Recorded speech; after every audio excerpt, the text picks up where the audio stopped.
وعلي رضي الله عنه وأرضاه هو ابن عم رسول الله صلى الله عليه وسلم، وهو زوج ابنته فاطمة، فاجتمع فيه الأمران، ما هما؟ النسب والصهر. والنبي عليه الصلاة والسلام ولد في شعب بني هاشم. وأين ولد علي؟ في شعب بني هاشم. قد يأتي قائل فيقول أبو لهب ولد في شعب أبي هاشم، نعم، لكن ما دام قد كفر ذهب الفضل، ما دام قد كفر ذهب الفضل.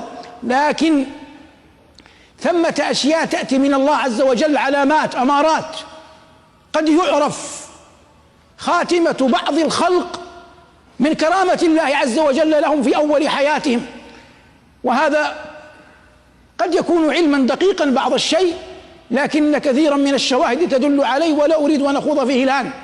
لكن المراد بيان فضل أمير المؤمنين علي بن أبي طالب رضي الله عنه وأرضاه.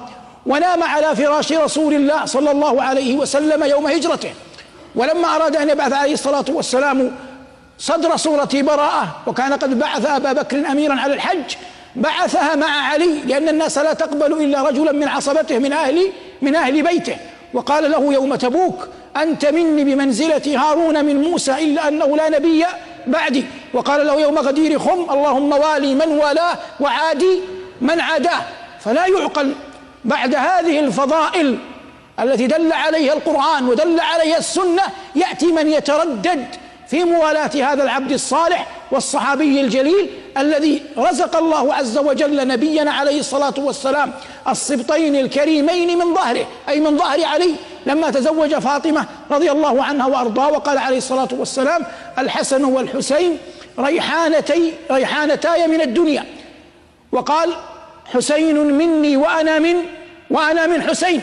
فمهما أتى رجل يدعي الباطل أو تلبس بالبدع أو حتى لو تلبس بالكفر فهذا حق أبلج لا نتركه، لأن أحدا من الناس ما لم يحسن إتيانه، وإنما كما قلت يبقى الحق كما هو، نورا يتلألأ وشمسا مشرقة يومها من كان واثقا من خطاه، عالما بشرع ربه، يعتمد على كتاب الله وسنة نبيه صلى الله عليه وسلم.